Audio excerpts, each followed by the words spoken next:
Oh, well, it's a good start. Okay, here we go. Let me just get this screen right. Right, hi. How you doing, people?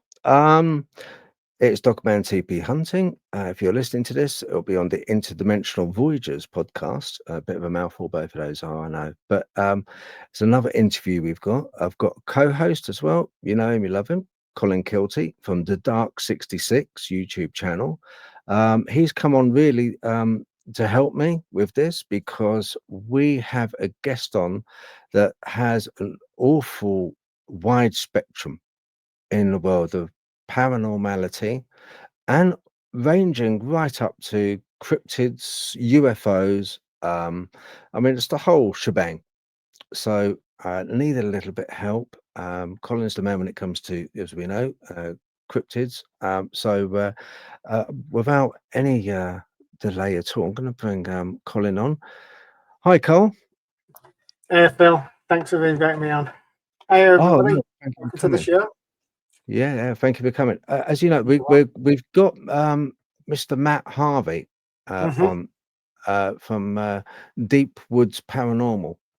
What a So, fantastic channel that is as well. It is. yes, I know, and I do honestly suggest to anybody if you're interested in from ghosts to cryptids.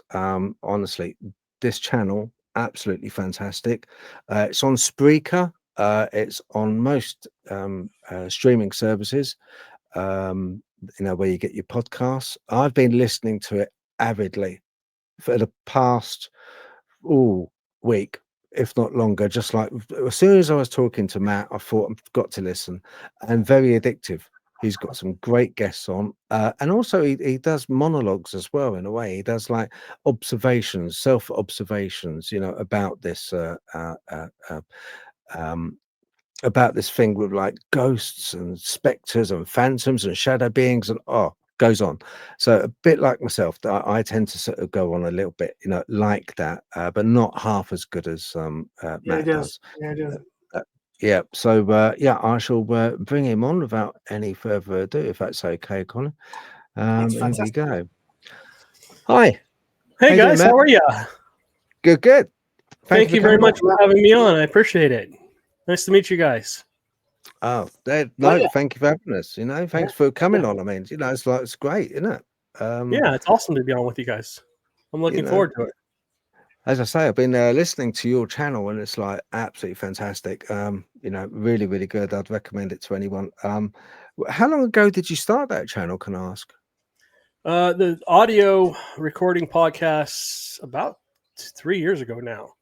We've got over 200 podcasts now. The original podcasts, I went back and they were terrible. They were terrible. I had no idea what I was doing when I first started. Somebody goes, "Oh yeah, you should do a podcast." I'm like, "What the hell? No, I don't want to do a podcast." Sit there and talk about things, and people like they'd be bored. They'd probably turn me off 5 minutes in. But so yeah, it started out with a couple of members of my group said, "Hey, we really need a podcast." And so, I said, "Okay, let's sit down, let's record this." And so I started into it and I did a 5-minute recording, which I absolutely hated, put it out there and people actually listened. I was like, wow, okay. So people are interested in my stories. And so, as I started getting going, we got promoted to another channel. Speaker actually called us and said, "Hey, we really like your podcast. Come on over here and we'll take care of you." And they really do, by the way. So if you haven't gone over to Speaker, they're great. But yeah, I just started telling my stories, from start to now. My story starts actually back when I was a kid. I've experienced everything from angels to demons to ghosts to all kinds of other things I can't explain. I had my first Bigfoot encounter back around 2012 or something like that. I didn't believe in Bigfoot either. I just thought they were just a story people made up to scare their kids back into the house at night, and until you've had your own encounter with anything, I don't care what it is, Bigfoot, ghosts, UFOs, aliens, I always say I don't expect anyone to believe until they've had their own encounters where they can say it couldn't be anything else but. And I'll tell you what, that it was insane, the Bigfoot encounter we had. I'll get into it real quick and then we'll go back into ghosts here. But I used to do ghost tours at a place called Black Bear Canyon up in the Santa Ana Mountains out in Orange County, California. And this place is, I used to call it Shadowland because there were shadow people everywhere, all kinds of shadows, big, small. They would dart around back across the road. And just to give you guys a layout, it's up in the Santa Ana Mountains. It's kind of between, it's kind of where the deserty part of California ends. Then you get back up into the mountain range where there's actually forest. There's pine trees and stuff like that. And the higher you go, the elevation is about 2,500 feet. So the higher you go, the more trees and stuff you actually get. And there's actually snow up about 5,000 feet up there sometimes. So I used to do ghost tours there. It was a place that I went when I just basically ended my California ghost hunters spree. Basically, I had run a group for about 15 years, and I was honestly just burned out. And I'll get into that in a minute here. So, anyways, I started doing ghost tours up there after I started researching up there, and we had gone up there as a team with the California Ghost Hunters one time, and we had crazy experiences. We just had saw a lot of shadows. When I first started back in the early 90s, we didn't have the technology we have today. I mean, we were still using the big VHS cameras with the tapes in them and flashlights, and we had like an audio recorder that actually had an actual small little tape in it, and clunky, loud machine, really hard to hear anything because all you hear is click, click, click as it was recording. Couldn't get hardly any EVPs. And then, of course, they went digital, which has been a major upgrade for EVPs and doing paranormal research. So anyways, we were up there one night, and I think we just had, we didn't have very much. We had one flashlight, one of those old Energizers flashlights with, I think it had 2 D-cell batteries in it. And we weren't prepared at all. We had some water with us and stuff like that. And this is a location, we didn't have cell phones back then. And they were just starting to come out, showing my age here. But we walked into this place and we didn't know what to expect. We had heard all kinds of bad things. There's been murders up there. There's been lots of deaths, lots of fighting between the Native Americans and the Mexican settlers who originally owned California. And then also fur trappers got into a fight with each other up there. And there was an onslaught of just bullets flying back and forth over horses and stuff like that. And then, there's Indians that were slaughtered because they stole horses and stuff like that. It's a very harsh area up there. It's basically in the middle of Orange County, but it's super secluded. If you screamed bloody murder and there wasn't anybody else around, nobody would hear you. I mean, it's miles to the next closest house or convenience store or whatever. So you're truly out in the middle of nowhere. And so I started doing ghost tours after I went up there and started researching for about 2 years. I used to do videos. That's where I started my YouTube channel, my original YouTube channel that got taken down after I posted some UFO stuff that the government didn't like. But they took my channel down. They took my Facebook page down. They crashed my computer, literally burned my computer. And that's the story of another day. But so after about 2 years of research, I was like, damn, this place is really haunted. And it's really hard to say a place is haunted. You really have to have a lot of evidence and a lot of, basically you have to be able to bring other people there, and they have to have their own experience. Like I said before, they have to be able to experience something that they can say could be possibly paranormal. And this is one of those places where anything could happen. You could see an alien, you could see a ghost, you could see a Bigfoot, you could see a shadow person. Who knows what else you could see up there? Dogman. I mean, you could see almost anything up there. Would not surprise me. So I'm standing there, and to describe this place. So it's a single wide road that used to go from Orange County to Riverside. It's a very dangerous road. There's been numerous accidents up there and supposedly deaths by people dying up there. So essentially, they closed it off back in the late 70s, and they wanted to keep it as something. Now it's a fire access road because they have fires up there every once in a while. It burns really bad sometimes. But it's blocked off for public transportation. You can't drive up there anymore. You can drive up to a gate and that's it. And then it's basically just a walking path at this point. And you can go explore. It goes up into the Cleveland National Forest and stuff like that. The canyon itself is actually on an earthquake fault, which is interesting.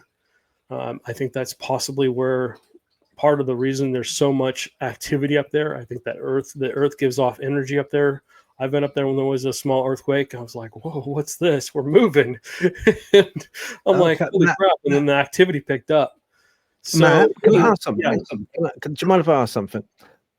What was your first experience? How old were you, and what was your first experience? My first experience, God, must have been, I think it was an angel. A baseball was coming through a window, and I was like, I don't know how old I was. I must have been only months old. And I just remember this woman appearing in white. And as she kind of appeared, she put her hand up, and this baseball came through the window, and she stopped it from hitting me. And then it just dropped to the ground. So that was probably my first experience with the paranormal. And I've had multiple near-death experiences as well, unfortunately. But, I don't want to get into too much religious stuff on here because that's not everybody believes. But, okay. yeah, I mean, like I said, I've had encounters with so many things I can't explain. I just, I can't tell you what it is or what it isn't. I can just tell you what the story is. And I always tell people they need to make up their own mind as to what it was. So what do you think? Why do you think, Matt, why do you think that is that, you're more predetermined to witness these things? honestly, I think that somebody told me one time that I give off an energy or light and they're drawn to the light, and I give off everybody gives off a light, an energy, an aura, whatever you want to call it. But my light is much brighter than other people's, from what I've been told by a psychic. And she said, you need to kind of dim that a lot because you're drawing everything to you, the good, the bad, and everything else in between, interdimensionals. They're all drawn to you. And that could be the reason I've had so many experiences with everything from ghosts to UFOs to Bigfoot to whatever. I don't know if I've ever seen a Dogman. I may have encountered one. I found prints up by a friend's property one time that I didn't know what they were at the time. And so I submitted them to a friend of mine, and he looked at them. He's like, these are Dogman prints. I thought they were lizard man. They were literally these huge, almost like a chicken foot, but it had this long, and I'm like, what is this? And I showed him the pictures. He's like, oh my gosh, it's a Dogman. And I had no idea what it was. So, but yeah, I mean, I think that just, I guess certain people I was more open as a kid to it. My parents didn't believe in that. My mom was heavily Catholic, and my dad was a non-believer. So, but they never told me it wasn't real. They never told me ghosts weren't real. I never had that experience. So, my wife grew up completely opposite of me. They encouraged ghosts in her family, but and that's why she's more open to it and stuff like that. There's some. Sorry, Cole. Sorry, did you want to say something? No. Some people believe that this, this opening of the door, which opens out onto a wider spectrum of experience. So might be a case of me myself. I had like you, Matt. I had ghostly encounters. I can't explain, and it led on to sightings of strange lights in the sky, orbs, other things. And it wasn't until a little later in life that I kind of approached and done some digging about, came up with a diary of my grandmother, and she had experiences much the same as I did. And some people do think it's like hereditary, that these things kind of follow a bloodline, if you like. Do you believe that that is something which has some validity or validity in? It could be. I don't ever tell anybody they're right or wrong because I don't know. I mean, the more I research this, the scarier it gets, to be honest with you. The more I research the Bible, the more I research ghosts and UFOs and Bigfoots and stuff like that, the more I'm seeing that they're all tied together somehow. And it's almost like some of us can see through, they call it the veil. I hate that. I honestly believe it's almost like a book where we're on one page and they're all on another different pages. And sometimes somehow we cross through that page, or they cross through the page onto our page and go back, if you will. So it's almost like the dimensions are stacked on top of each other. And I think that sometimes they'll cross through our dimension back into theirs. I think that could possibly explain why sometimes you see Bigfoots that supposedly disappear. I think that could possibly be part of it. They're crossing through a dimension into ours or back, or we're crossing into theirs. I think as we go on, I think those dimensions are getting thinner and thinner and thinner, and we're all starting to kind of get closer and closer and closer together. I also think once you've had an experience with whatever paranormal experience you've had, I think it also opens you up. You start to be more aware of your surroundings and things that you weren't seeing before. You're now all of a sudden starting to see. For me, as a kid, I was haunted since my childhood. I mean, I've had experiences since I was just a little kid. I was terrified of ghosts when I was a kid, all the way into my early teens till I met my wife. And, closet door would open, close. Something literally out of bunk bed literally would try and pull me out of the bunk bed, the top bunk. But I always pull my pillow out, straight out from under my arms. It would go straight down and then turn around, come back and be at the foot of the ladder. And I went to crawl down there one night on my tummy, and I was about 6 or 7, and I grabbed the pillow and something literally yanked it back. And I hear this creepy little girl's voice laughing at me. And I just freaked me out. And then shadows going around the room. I had no idea what was going on. Found out I had, the house that we lived in had possibly been built on Indian burial ground, which they didn't move the bodies. They just moved the graves. And right. so, Okay. that's a terrible experience. Yeah. Not good. Not right, Not isn't good. it? Isn't that? I'm like you, Matt. I had a difficult childhood. I had all sorts of things happen to me. Again, I was like you, scared of ghosts. My parents says they found me sat up in bed doing symbols on the wall, real weird symbols. But like you, I went to a clairvoyant when I was a teenager, and she said the same thing. You have an aura, and you are chosen to do this. And then I went a few years back, got told the same thing. It wasn't until I was about a teenager. Do you feel like your path of life has been chosen to do this? That's what somebody's told. I've actually been told that by multiple people. Yeah. I feel like I'm more of a protector than anything. As a kid, I mean, I could see all the way up till about 6. I could see spirits like they were you and I. I had no idea. Somebody, would be walking down the hallway, and my parents would be ahead of me, and all of a sudden somebody would walk by them in our house, and I'd be like, "Did you see the guy that just walked by?" And I turn around and be gone. They'd be like, "What are you talking about?" They thought I was Looney Tunes, and never could explain it to them. And then something happened when I was about 6. They call it shutting off. Scared the hell out of me so much that I shut off. And I still see ghosts and stuff like that. I just don't see them as clear as I used to. I don't know what happened. I can't recall it. But the psychic once told me that you had an experience. They asked me, what happened when you were 6? I'm like, I have no idea. Oh my God, it's freezing behind me. Sorry. Okay, back off. Sorry, there's something standing to my right here. Just like a cold hand on my shoulder here. It's not cold in here, but it's freezing. I got the chills. I got goosebumps all down my arms. But yeah. So you get it. You get that in your where you are at the moment. You often do you often get entities coming up in that room? They're all the dolls. Well, not all of them. All but about one of the dolls. The Howdy Doody doll is not haunted. But also along this bookshelf here, there's items that have attachments, if you will. Like I was saying earlier, this doll here, she's creepy as hell. I mean, you can't see her eyes because the hat's over her eyes. but if you take the hat and you pull the brim up, wherever you go in the room, her eyes are fixed. They're like painted on, Right. but they're glossy, and it's, you swear to God, they're following you around the room.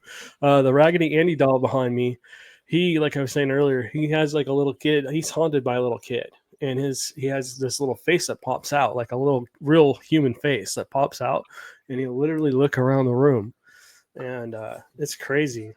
He just, he likes to sit there and watch what's going on. And they all like attention. The more attention I pay to him, the more active it gets in here. But if you were to put a time lapse camera facing those dolls, would you capture them moving, the faces? I haven't caught them moving yet. There is actually a camera up here in the corner that faces exactly that way for that exact purpose. It's motion. I have it set to motion. So it's recording any motion here, and because we have cats and stuff like that, they rip my poster off the wall. But cats and dogs that come in and out here, it triggers it all the time if I don't just leave it on motion. So they are being recorded. I had what was it? I had video cameras. We had a DVR system in a box. I'd unplugged all the cameras, literally on the floor over here. And one night, I'm looking at it going, what? Like, the camera kept triggering. I'm like, oh, those damn cats. And I look at it, and the IR lights, now they're not plugged into any power, kept flashing off and on. So it's catching the flashing of the IR lights. I'm like, what are they doing? What is going on? Why are they using the IR lights? It was almost like an SOS. So I came in the next morning. I'm like, is everybody okay? What's going on? I talked to them just like they're us and like they're here. I don't know. That probably makes me a little Looney Tunes, but anyways, so I asked, are you okay? And nothing else happened. So I was like, okay, I got that recorded, but I don't know what ended up happening with that. So how long did these lights last, Matt, if you don't mind me asking? They went on. The one time it flashed for about 5 minutes. The recording is only about 15 seconds long, and then it goes to another recording. So do they have capacitors in the circuit? Is it what? Do they have capacitors? No, it's just basically a little cameras. It's iHome cameras. We use them for ghost hunting. We put them up when we like a DVR system. Again, I like these because they catch motion. I thought it was like store electric, running capacitors. I thought it might keep running while it's switched off. Yeah, no, it won't. It has to be plugged into our power source. Sometimes we'll use external battery chargers to plug them in where we don't have power if we're doing Bigfoot research. Sometimes we'll put them up and turn them on. As long as we have Wi-Fi, I use my Wi-Fi hotspot out there. A lot of times we use trap cams to do Bigfoot research. But yeah, there was no power source. I was looking around. I'm like, okay, did I leave one plugged in? No, there's no power sources connected. The night before, we had to use a couple of those external battery chargers in a couple of spots because there wasn't power anywhere close, because you actually have to plug them into the wall. And I'm like, okay, I didn't leave anything plugged in. No, okay. I went through the whole box. I'm like, nope, I don't know why that happened. But the batteries actually were in the tub below it. So it was like they're using the batteries to use the cameras. They drained all the batteries. They literally drained all the batteries to do that. I like that. But I just thought, like, capacitors, the store electric. It's like when you switch your TV off, and it's unplugged, and you see the light still on, don't you, for about a couple of minutes. So I thought that's maybe the right. Yeah, that does happen too. Our TV goes on out there every once in a while. So we don't have the regular TV. We just have the internet TV, and you have to literally turn on the TV, and then we have Roku. So you have to go into Roku and pick up, an app, Hulu or Netflix or whatever, and then you got to go to a show before something comes on. Well, we'll turn the TV off. We'll walk away and come back out there to grab whatever, 20 minutes later, and the TV will turn on full blast. We don't have the volume up that loud. That's on full blast. It scares the hell out of you. And it always happens when your back's turned to the TV. So you're like, whoa. They're just pranksters. These little kids are pranksters. They do like to move around the house. You see a little shadows darting around every once in a while. They're only about 4 feet tall, maybe 4.5 feet tall. And you can tell it's a little kid. When you go out ghost hunting, do you ask because you obviously with the entities that you have in that room. You, like you said, you go in and you treat them as if they're just normal people. Right. And hi, how you doing, guys? You all right? Lovely morning this morning. I've got a full schedule, and I'll be like, oh, Yeah. I think that's great. I think that's a really good thing to do, because I very often, when I go out and go ghost hunting myself, I tend to, what I tend to do is, instead of calling out and asking things like, is anyone there? Can you answer? Can you come close to this meter? Can you trigger this meter? Can you jump through this hoop? Right. Can you, yeah, it's rather kind of like I don't like that way of doing things, really. I used to, but I stopped doing it. Now I'm a little Right. more like you, Matt. I kind of like I say to them, I say, look, if you're here, my name's Phil, and if you're seeing me, can you let me know if I look like a a ghost or an apparition to you? When you were alive, did you often wonder what would happen when you passed over? Did you ever wonder that? Because I do. That's the reason I'm here.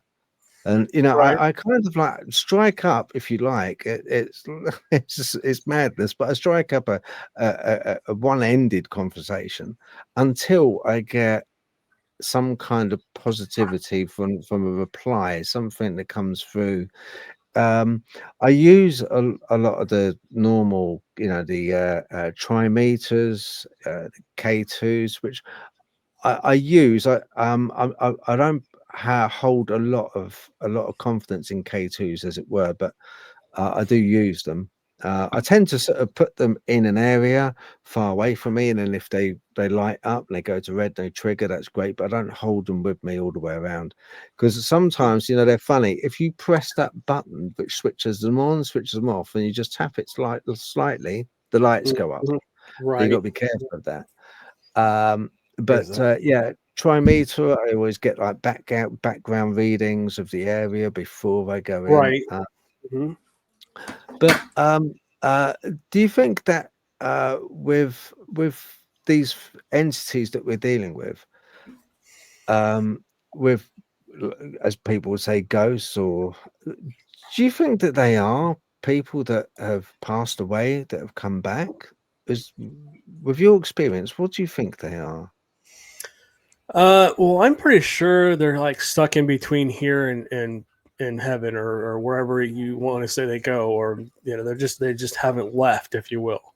Again, I don't want to get into religion on here, but I think that they just get stuck. I don't think they've left. And I've had, like I said, I've had multiple near death experiences, and every time I've said no, I'm not ready to go, and I get sent back, which is good. I've been lucky enough to get sent back.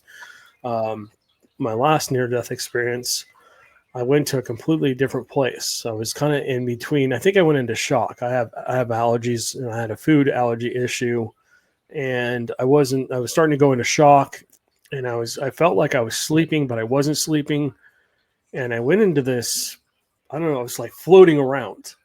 Maybe I was out of my body. I have no idea. I can't tell you what it was, but I was floating in this world. It was like weird. It was like almost like storm clouds, but I was seeing like heads of people with like tails. It was weird, like a comet tail. And then there was other people that looked real, and then it was just weird. And I call it now. I call that the in between, and I think that's kind of where they are. Like I said before, if you have two pages where you're moving on to that next page into the next dimension or whatever, I think that's what happens with us. I think we move to another level, if you will.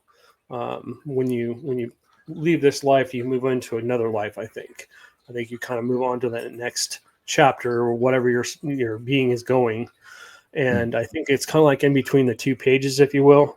I think you're stuck in between, and I think that's kind of what ghosts are. I think they're kind of caught between here and there. Maybe they're not finished with whatever they were doing. Maybe they don't know that they're dead. I mean, I've had EVPs where I said, I said out loud, you're dead, right? And you hear this, oh, we're dead. Yeah. Like, oh, sorry, you didn't know that you had passed on. and we used to cross spirits over all the time. I don't do as much anymore because I think there's spirits that are actually guarding places and people. And you're It's not funny, isn't supposed it? to It's like, it's almost like kind of when you said that just then, we're dead, yeah. that response of surprise, it makes me wonder, in a way, are they living on a existence, a plane which is more or less identical, that they are oblivious to the fact that they passed over, much Yeah. the same as if they were to see us and they saw us as a ghost, and they would think, wow, do you realize you were a ghost? Well, no, because I'm walking around my own world, my own plane. I'm walking around, I'm talking, I'm breathing, I'm doing it there. Yeah, but you to us, you're a ghost. It's strange, Yeah. isn't it, when you think down those lines? Well, I've asked them if they can see us before, and they say yes. Can you hear me? Yes. And when I use the ghost box, which I use in here all the time, because I used to do EVP sessions all the time, and we'd get this and that other thing. Then I recorded the actual spirit box, not this box. The spirit box one time, which is annoying as hell, as you all know. If you've ever listened to one, I thought it was just a piece of junk until I actually plugged a real speaker into it and found out, it actually does somewhat work. About, I don't know, what, 5% of what comes out of there is actually real. It isn't until that static and everything stops and it goes quiet, and all of a sudden you get a voice that comes out like I'm talking now, that you're like, oh, wait a minute, what's going on here? You're like, okay, maybe there is something to this. I just thought, like I said, I thought it was a piece of junk, but this thing's so much better. It's so much better. If you haven't used a ghost box, you have to be in the right place at the right time with this thing. But I mean, we've had so much stuff come through there that is that ghost box the one is that ghost box, Matt? Is that the one which is like a radio and it changes frequency really quickly from one frequency to another? Both the spirit box and the ghost box are very similar. The ghost box basically does the same thing, but it doesn't have that scanning through radio frequencies as loud. There's not all that white noise. You can just hear it scanning through radio frequencies. And on this one, I mean, we've had voices come through, like a friend of mine. I had no idea. We were at another investigation, an old jail here, and we were sitting there, and all of a sudden this voice that sounded very familiar comes through. My friend Joe, he's Cajun. He had a little bit of a Cajun accent, and I don't know if he was originally from Louisiana, but he lived on the Texas-Louisiana border, and he would say brother a lot, brother. I can't even say it the way he says it. But anyways, we're sitting there and we're in a cell and we're trying to communicate with whatever's there. And all of a sudden I hear, hey, brother. I'm like, what? I'm like, Joe, what? Why is that coming through? And I had no idea. He had passed away about a month before. He was at one of our Bigfoot research clients. He had, a bunch of land up in the national forest out in the Sabine National Forest. He had died in the fire. His camper unfortunately went up in the middle of the night and he perished. But anyways, so we're sitting there and this voice comes through. I'm like, that sounds really familiar. And my wife wasn't with me. My hearing's a little bit bad because my ears are trucking, ruined my hearing. Now I wear hearing aids, which also gives me advantage to ghost hunting sometimes. But so I'm sitting there listening to this. I'm trying to figure out what it's saying, and we have a whole group of people with us. And I'm like, okay, it's not a normal investigation. We were kind of just doing a general public, come check this out, and we'll take you through a tour of this location. And Amanda usually is my ears, my wife Amanda, and she can hear things better than I can. So I'm like, what the hell? And I didn't know who it was. I'm like, who is this? And it's talking as clear as I'm talking now. There's no static, no changing of channels, just a voice coming through.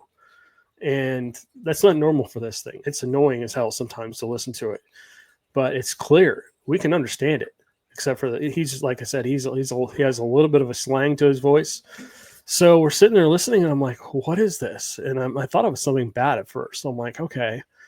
So, and then I realized, I'm like, oh my gosh, this sounds like Joe. And this went on for 20 minutes, just him talking nonstop. And so I'm like, okay, he was very religious. And so I started recording with my iPhone because I'm like, okay, I have to listen back to this later. This is not the appropriate time for this, but I walked away from him. I said, okay, hang out. And he went on for 20 minutes. We found out that he said, continue on with your research, brother. You're doing good, or something like that. And at the end, I'm like, oh, I'm getting goosebumps. Anyways, yeah. So my wife actually sat down and listened to the whole thing and wrote out. It was a whole message, personal message to me, which was awesome. And then we found out a month later he had perished. Yeah, because we were supposed to be going up there and kept calling him. Like, what the hell? And I finally found out that, something happened to him. And it's like, oh, crap. But, if you ever had wanted to see a Bigfoot, I mean, that would have been the place to go. I mean, his property was special. Very, very special. I mean, Bigfoot's walking right past you as you're standing there. I mean, literally within 100 yards of you. Anyways, but yeah. I've got one quick one on the paranormal one. That's all, just one quick one, and then we'll shift tack a little bit if it's okay. But with I'm Church of England. I'm active Christian, but would you say it's worked for me in the past when I've come up against entities where they've been a bit intrusive, sorry, to me. One sort of part of that I've had it where my energy's been zapped to such an extent I've just slumped like a spoilt teenager, and just like that, and just like almost passed out. But by saying a prayer or the Lord's Prayer, it kind of, even in my head, it kind of gets rid of them. It kind of, they don't like that sort of thing, which I find fascinating when we think that we're talking about people that are passed over. And in that instance, but it could be a case that those entities which are trying to tap into us too closely are more on the demonic side or more on the bad intent side. But do you use precautions like in your room where you are? Do you use precautions of religion, or do you use precautions of paganism? Or I do a lot of things in here. Positive energy is always, my house is very well protected.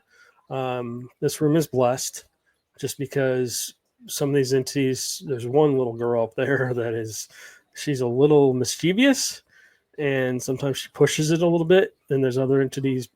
I've been doing this so long. I clear homes. I've dealt with the negative side of the paranormal. I've run across things that, the negative side, unfortunately, which I absolutely hate. I hate those cases. But I have cleared homes. I've helped people. I've been part of an exorcism, which I would never do again unless I had to. Talking about terrible crap. I mean, visions and stuff of people. This kid basically, he assassinated somebody. He was part of a gang, and they went to a satanic ritual unbeknownst to him, and to become part of the gang he had to basically shoot somebody in the back of the head. And I saw all this. I saw him do it, and as he's sitting there, his face turns black. And I mean, literally, as we're sitting there, doing the whole exorcism, he's getting, angels appear behind him. It's freezing cold. You can see his breath. He's talking in some language. I don't know. We didn't even know what the language was. Angels appear behind him. You just start seeing this black thing being pulled out of him, and he didn't want to let go of it. And the priest walked out in the middle of it. He freaked out, and I don't know what he saw, but he freaked out. But yeah, when you deal with anything paranormal, you never know what you're walking into. Demonic entities. Was that guy that was possessed? Was he? Was there any warning signs of his possession? Was there any build up to it, or was it? Yeah, after he went to that, his girlfriend said he went out one night, he came back, he started acting differently. She said his face would turn black from time to time, and so we already knew. She had already contacted the priest, and the priest requested that I be there just to document it. And again, this is 30 some odd years ago. Yeah, 30 some odd years ago. There wasn't a whole lot of, the handy cams and all the gear we have today. There wasn't really much that we could do to document it except for me to physically be there as a witness. He called me a witness, is what he called me. But yeah, I mean, it was terrible. 3 or 4, I think we went on for almost 6 hours, and we kept having to hold him down, and he was just cursing and all this other stuff. I'm going to kill you. And it just, yeah.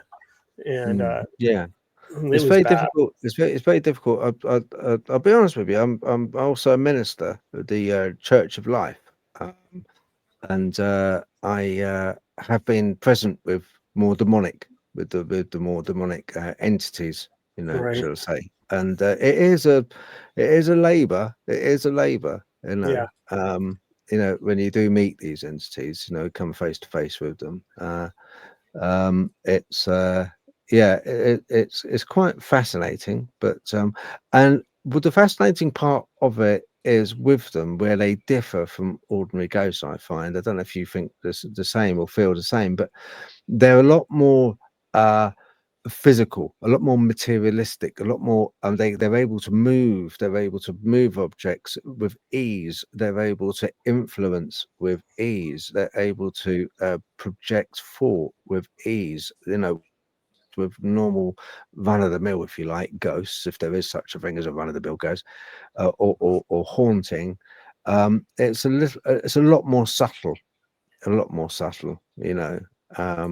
it's all encompassing. Some of the entities, the darker ones, are beyond evil. They're kind of they emanate a feeling, I don't know if you feel the same, of absolute despair.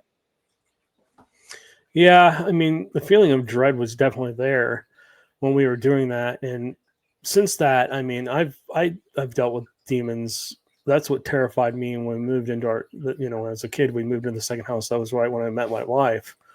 I mean, literally stuff that I can't explain. Like a whole room shook back and forth like we're having an earthquake. The chandeliers are going back and forth, and I look down the hallway. The chandelier's not moving. I yell down to my mom, who's about 100 feet away in the kitchen. We had a really big house at that point. My parents were well off. And Mom, did you feel the earthquake? And she's like, no. And I look back, I'm like, nope, it's still moving. But before that happened, a cold breeze had gone by me. And I was always haunted in the house. My friends would come spend the night and never come back. I mean, you literally see footprints like come through the floor and move around. And whatever was there was not good. It was just definitely demonic in nature. I saw my closet door would come open and this cloaked figure with a skull for a face would float out and disappear.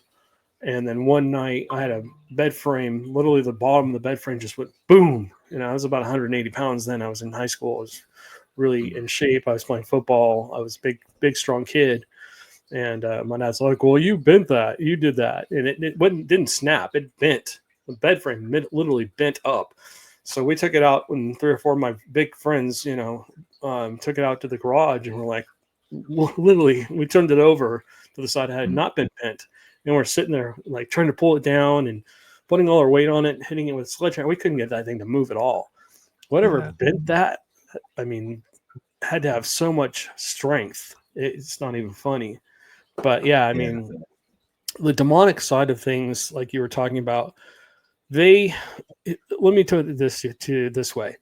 We are just like an energy, right? We consume food to create energy. Our stomachs are like an engine. Our brain is like a computer. And we have these electrical currents that go through our body. There's actually even a EMF detector that can detect us. And if you go close to it, one of my friends brought one time, and we were walking by and it kept going off. And I'm like, oh, okay. So everybody stay away from that thing. And it did actually go off a couple of times when nobody was anywhere near it. But so I think demons, they have their own energy. They're able to do, and so angelics energy as well, angels too. They have their own energy. But I think that a lot of, I deal with demonic energy all the time. They're constantly after me. As soon as you see them and they see you, that's it. you're constantly going to be dealing with them. They're always going to be coming after you. And, I've gotten multiple EVPs where I've been threatened and stuff like that. And again, I clear homes from time to time and go through and get rid of things. But, sometimes when you listen back to the EVPs, you're like, what in the hell? I'm going to kill you, F you, all kinds of terrible language, threats against you. You often get, I often get scratches. I wake up in the morning and get scratches on my legs, my ankles, that sometimes. And when it happens, it goes in spates. It goes it happens for about 2 or 3 days and then quietens down because you kind of, I say prayer. I kind of look more into myself and I kind of say, right, okay, let's get this in perspective. I also use, it sounds a bit weird, really, but I also use things like bells. I hang bells on entrances, doors, front door, back door. I make sure that the thresholds are. I never put a welcome mat out. I never put a welcome. Yeah, that's what somebody told me not to do that one time because we had a big sign that said "Welcome." She's like, yeah. You have conveyor belt of spirit coming through your Come house. on in. Yeah. Like you got to take that down. I know Cole's dying to ask you a little bit about the cryptid side of things, aren't you, Cole? Well, to be honest, I'd just stay on the bit of the paranormal, really. He was on about the priest and the ghost entity with the monk robe and the skull face. I interviewed a guy in January with the same thing. He kept getting this entity. And funny enough, I interviewed, which I told you, Phil, Rob Harvey about 6 months ago. He works for the British Church, the English Church. He's an exorcist. Same as you, Matt. He goes around claiming ghosts. And what he told me, that some ghosts go to the light. Some ghosts get stuck. Some go other places. But, he says a lot of them do get stuck. He has to go and talk to them and say, right, this is not what you need to do. Check my channel out and check my interview. But yeah, what he's told me about ghosts, I think you've just nailed it on the head, to be honest. You've said exactly what he was saying. But yeah, they do get stuck here in the area. And as Phil knows, I've had weird stuff here. It always seems to happen. I get the hitchhiker effect. I go to weird places like we all do, and something follows me back and starts banging doors and misting up my bedroom. My bathroom. It was all black. It was just like swirling mist. And I just said, "Do you mind? I need to use the toilet," and it just disappeared into the ceiling. I'm getting it all the time. It seems I'm getting that hitchhiker effect. But it's what you do is absolutely fascinating. And what you've said, it's just doubled up Rob Harvey. If you want to check the guy out, he's a British exorcist. He's done it 30 odd years. But yeah, same level as you, Matt, to be honest. But yeah, we'll go on to the cryptid set if you can, Yeah. Well, like I was saying, I had my first Bigfoot sighting up at Black Star Canyon real quick. I had about 30 witnesses. We were horseshoed behind my car. We were parked on the side. There was just a dirt road basically, and on both sides is pretty much forest. And there's a barbed wire fence. It's privately owned, so you can't go over there, unfortunately. Good for the Bigfoots, bad for us. But so I'm giving a spiel because it gets dark up there. Sometimes it gets really dark where you can't see your hand in front of your face. And I'm telling them, safety things, stay together, don't wander off, blah, blah, blah. If you have a question, whatever, ask. As I'm giving the speech, two girls to the left side, there's basically the road's flat, and then there's a berm, and then it kind of goes down and then flattens out, and then there's an open area of pasture and weeds and whatever else. And then about, I don't know, from 30 to about 50, 60 feet, there's almost like a horseshoe of trees. And so, and teenagers go up there all the time and mess with people because they know it's haunted. They go up there to get scared or to have a good time on a Friday or Saturday night, right? We think we've all done it. Anyways, long story short, she goes, well, somebody's throwing rocks at us. I'm like, what are you talking about? I didn't know anything about Bigfoot at that point. I'm like, rocks? I'm like, okay. All right. So let me know if it happens again. I went on with my spiel. She goes, well, no, it just happened again. I'm like, okay, you know what? This is ridiculous. Those damn kids, they're not supposed to be over there. I'm going to go yell at them before the cops get called and we all get kicked out of here. So I took 5 or 6 of the biggest guys. We walked up to the berm and I had a little miner's light on top of my head. And I'm glancing from left to right and I get about 45 degrees and I'm standing there. I'm like, and my jaw just dropped. I'm like, what the hell is that? And literally there's this huge silvery gray, hairy covered thing standing there. This thing had to be pushing 14 feet. I mean, it was massive. And it, you know, I'm 6'2", about 300 pounds. And the arm on that thing was as big as I am. I mean, this thing was massive. I mean, it was probably about 2 feet wide. The arms were about 2 feet wide. They were just huge. Big, burly chest. Thing had a damn watermelon for a head, a large watermelon for a head. And I'm like, oh my God, they exist. And it felt like 5 minutes. I'm sure it was like 10 or 15 seconds later when they kind of came to, the people standing next to me. Matt, I hear this, Matt, do you have a camera? And I'm like, oh, that's a great idea. I'm like, so I ran over and I used to keep a ghost hunting kit with me, like a K2, like we were talking about earlier, a little picture camera, a video camera, which I should have grabbed, and a few other pieces of ghost hunting equipment. So I ran over there, grabbed the actual picture camera, ran over there. And this is, granted, this is back in 2002, 2003. So the technology still is not that great at this point. So I'm like, I sat there and I flipped up it's a little Coolpix, Nikon Coolpix, and it has this little tiny flash, right? This thing's about 30 feet away. Flip the little flash up, take a picture. And this thing just looked at me and went like this and just grimaced and growled at us. And I'm like, oh my God. You know, this thing could have been over to us in 2 or 3 steps, probably. Could have covered that much ground. Stepped right over the barbed wire fence and ripped us all to shreds, and nobody would have known what happened.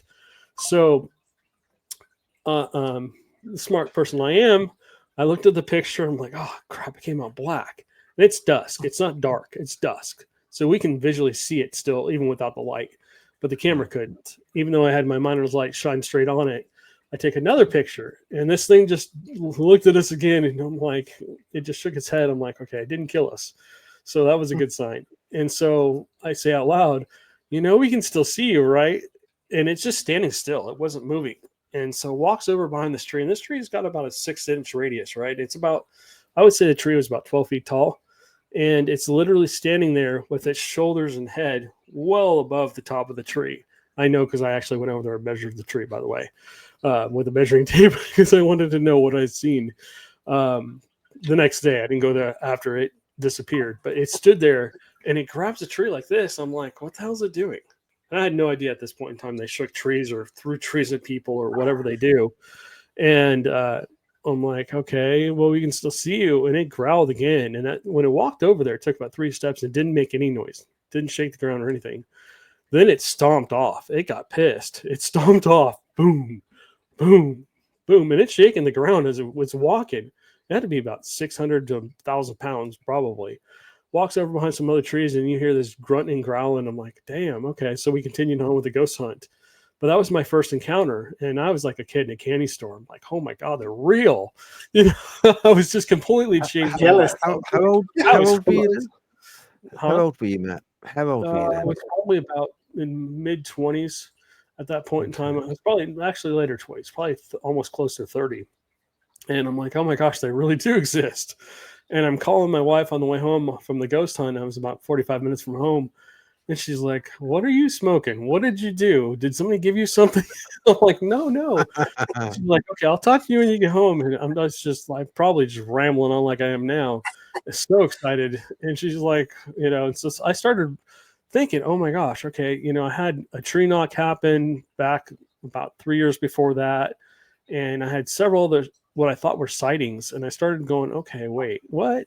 I started looking back into this, and this show called Finding Bigfoot had just come out, and I'm like watching that show religiously to try and find out as much information about these things as I could. And I'm like, as I'm watching them, the witnesses talk about reports, I'm like, holy crap, that's happened to me. Holy crap, that's happened to me. And I started checking all these boxes. I'm like, oh my gosh, okay. So I've had sightings, realistic sightings for about probably 7 or 8 years at that point in time. The very first sighting I think I really had was when we originally went up there with the California ghost hunters, about 8 years before, and we were walking down the path, and literally it just opens up. The canyon kind of opens up on both sides, and this thing was just squatted down. We thought it was a squatter. It was probably about, I don't know, probably had to be pushing at least 8 feet tall. Squatted down on the side of the road, like if you were just to sit, squat down like you're using the bathroom. And it literally got up and 3-stepped the road. So imagine a normal highway road, just a single lane road. It was like 3 or 4 feet off the road on the one side. It was just a shadow. We couldn't see it. All we saw was a silhouette. And it stepped right in the middle of the road, stepped over the other side of the road about 2 feet off, and then walked behind a tree. And we just chalked it up to a person. And so I think that was my first real Bigfoot sighting. But after that, I started seeing him night and day. I started going up there all the time. I was up there 4 or 5 days a week. And I would do tree knocks with a flashlight on the telephone pole, and I would get them back. And so one night we're up there, and there's all different canyons up there. There's something called the Deer Canyon, which is just across the way. And we kept hearing the coyotes go crazy one night. And so I'm like, oh, that's interesting. So I pulled out my phone. I was call blasting with my phone and recording with my audio recorder. And I had no idea until about 6 months later when I went back through the recordings. I used to go back through the audio recordings from whatever I'd been listening to, before, and listening back for EVPs or something that I missed, or going through photos. I always used to review the footage and the audio or the video, pictures or whatever we had done. And so I'm listening back, and you hear this god awful in between the coyote calls. I'm like, okay, so maybe they are mimicking coyotes. Maybe they are trying to in between. And those calls, you didn't hear it at the time. You didn't hear those calls at the time in between the coyotes. No, I went back through. It was distant. It must have been really far away. But we did record it. You can clearly hear the scream.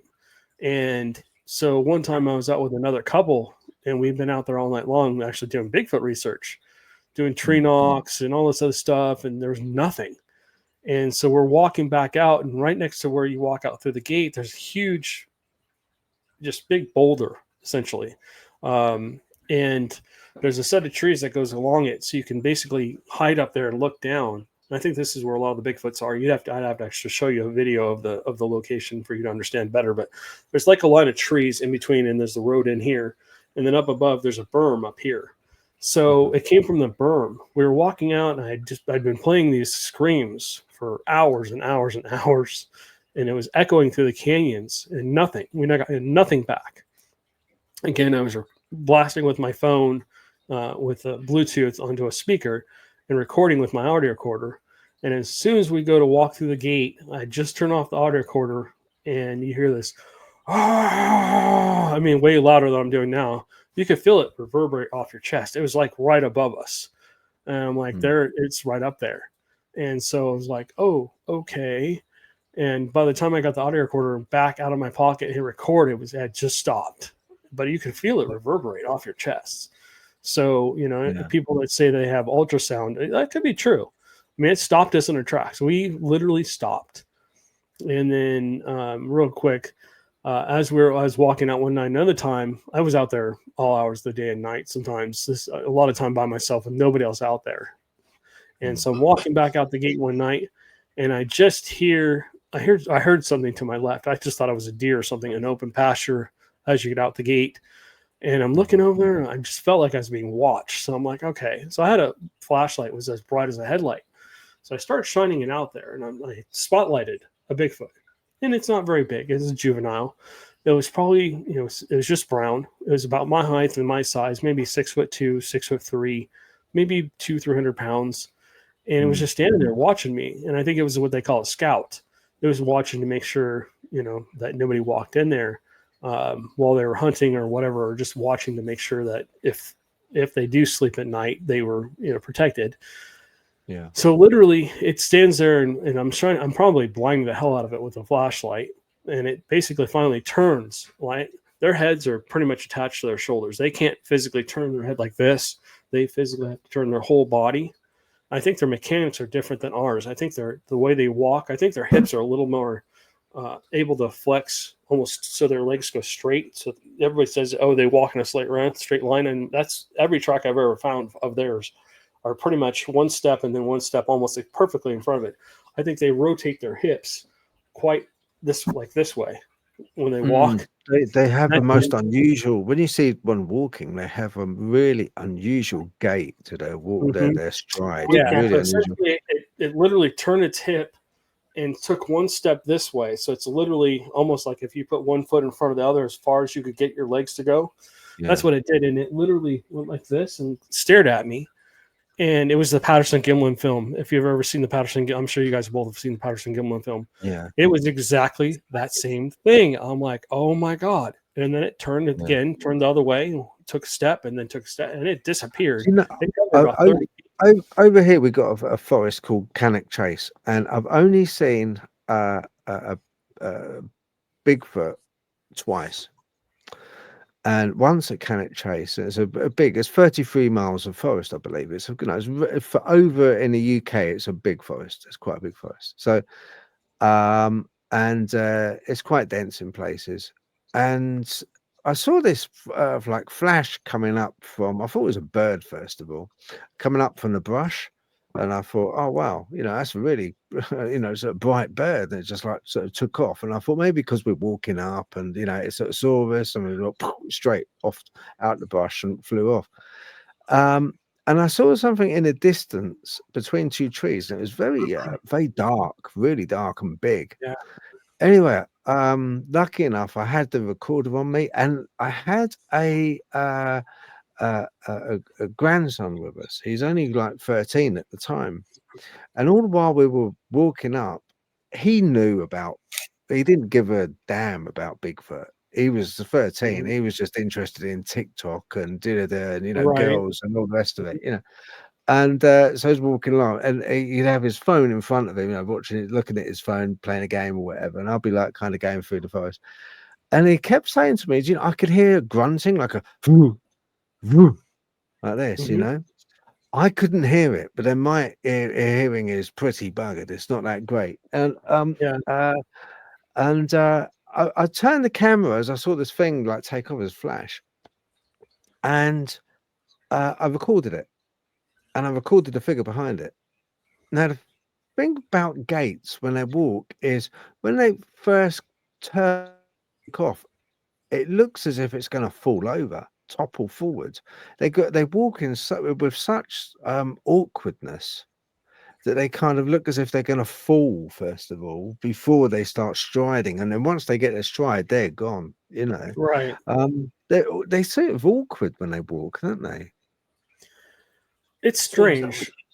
Yeah, literally, when you see them, all of a sudden they almost literally like turn their shoulders when they walk too. It's almost like they turn the whole body, and then they turn, and then once, like you said, once they get going, once they take that first step or two, and they get actually moving, they're good. I mean, the one I saw literally in the middle of his step, it basically turned its shoulders back to make sure I wasn't following it. And I think that's what it was doing. I think a lot of the time you'll see them turn the whole body instead of just just start to walk away to make sure that they're not being followed.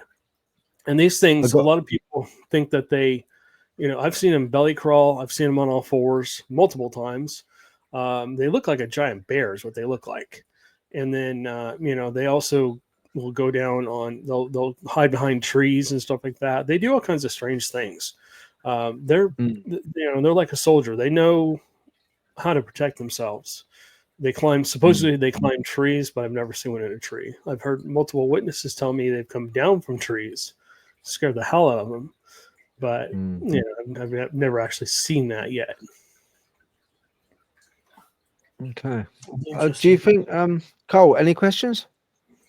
Can't think of any, to be honest, with you there. Okay. I've got a question about, especially in the States, when people say they get scared, and they shoot, they fire a gun at one, and it seems to have no effect. Do you have any opinion on that? Do you think that? Yeah, I mean, some Bigfoots, depends on the Bigfoot. I mean, if you shoot a juvenile, if you shoot it with a big enough gun, they're going to go down. But an adult male, people don't realize these things get much larger than what you think they do. The people that see the 8 to 10 to 12 footers, those are the juveniles. they get much bigger. I've had multiple sightings of, people call them giants, 20 footers. I mean, I've measured where I saw this, like at Joe's camp, and I'll get into your question in just a second. We saw one that was hiding. His blind was there, and then there was a really large pine tree that was probably about, it was an old tree. It's probably a couple hundred years old. It was almost 3 feet wide. And literally this thing, I know because I helped him build the blind, his blind, the top of his blind, the roof of his blind was at 6 feet. And then there's a branch about 3 or 4 feet above that. This thing literally, you could basically see the hip at where but the tree branch was. And then it wasn't until this thing about 4 or 5 branches up, which is about another 3 or 4 feet, literally bent down. You could see it like pull a branch down and look at us. And of course, I'd just gotten there. I think that's why it was looking to see what's going on. I think they're just curious. And I didn't have my handy cam with me. I was just, coming up to say hi to Joe and how you doing, and here's what we're going to do for the night and whatever else, because he liked to investigate with us. And we're both like, oh my gosh. And as soon as I took one step to go run back to the truck and grab my video camera, that thing disappeared. I mean, but literally we watched it push a branch down. So I'm like, oh crap. And I had a measuring tape with me, and we measured that branch. It was up about 16, 17 feet where the thing put its arm to push the branch down where it peered over. So we estimated it around 20 feet. And I saw that one during the day. It was black. I think the black ones get much, much bigger here, at least, than anything else. There's black, there's brown, there's tan, and then there's a reddish, brownish one. And this one's solid black. And one thing Joe, because he used to see them all the time. I mean, literally, I'm going back through, we have, I don't know, 400, 500,000 pictures from his trap cams and my traps combined, and video and stuff like that. I must have 1,000 hours worth of video from trap cams, because we just leave them up there. We go up there and put them up. And for anybody doing Bigfoot research, you got to put your cameras up at least 10 feet in the air, because a lot of the time, number one, they will walk right in front of them and block them. So you can't tell what it is. You just see a silhouette, a black silhouette. Also, they don't look up, from what I understand. They don't really look up that much. Have you ever seen the video from the national park where the Bigfoot walks by? There's an eagle camera and they're focused on the nest, and a Bigfoot literally walks by. They don't look up. They don't look up. You got to put them. Joe always told me you have to put them 15, 20 feet. So anyways, I think when they get, let me go back into the sighting real quick and I'll get into your question. So we were sitting there middle of the day, sitting on a bench, and he lived on 55 acres up in the Sabine National Forest. It was like a football field almost, or a soccer field. So essentially there was a road on both sides of his property. And then there was a road that went up, 2 roads that went up to the middle of his property that went through these tall trees where you could actually see it was clear. And I'm sitting there one day and I'm looking up there. I'm going, wait a minute. Because these things they look like trees. They literally look like trees. When they're in the shadows, you can't tell what they are until they move. And so I'm looking at up the road. I'm like, what, Joe, is there supposed to be a tree in the middle of that road? He looked, I'm like, don't look, just slowly turn your head and just glance up there. He's like, no. And so it was daytime. I didn't want to use night vision binoculars because I didn't want to ruin the sensor in the camera. So I basically pulled up a day binocular, and a binocular is just basically, like binoculars with just the one, if anybody doesn't know what that means. So I'm sitting there and I'm zooming in, and he always used to tell me the black ones look like they're wearing sunglasses. And I'm like, he's nuts. What is he talking about, right? So I'm zooming in, and I can see the face. I mean, the head was just ginormous. This thing was massive. I mean, it was almost as tall as some of the trees around it. And so it actually, like mid-stride, it had turned. I think it saw that I saw it, so it was standing there like this, trying to look like a tree. And it did look like a tree. I didn't know it wasn't a tree until I got the binoculars out and saw it. And I'm sitting there staring at this thing, and I'm like, oh my gosh. And the skin's all flat around here. It had hair, of course, all the way around its face, but it looked like a monkey's face. Real flat, the flat lips, not like ours. And then the nose I didn't really look at the nose that much. It kind of looked like ours. But I'm like, wow, that eye is weird looking. It looked just solid black. And I mean, it was about the size of a baseball. And I'm Was like, the face quite ugly? The face was quite ugly, was it?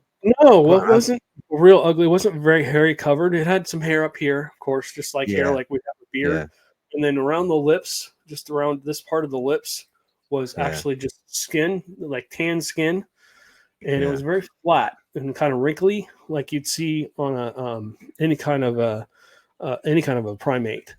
And then yeah, so I zoomed up to the eye. I'm like, what the hell? And it had this big black eye and a little white and like a quarter size pupil that was all white. I'm like, what the hell? So there's a theory that Bigfoots have bioluminescence around their eyes. And I'm almost wondering, like, sharks and alligators and stuff like that have some kind of a lens that comes over to protect their eyes when they go to eat yeah, something. I'm almost yeah. wondering, because everybody says, oh, they're nocturnal. That's not really true. They're not really nocturnal. They're both. They move around as they want to, but Mm. they're not really seen that much during the day. So, anyways, I'm wondering if they have some kind of filter that maybe slides down over their eyes or something like that, and maybe that little white part is where it was looking out, because it didn't have a normal eye like we did. But it was No, strange. It was just all black.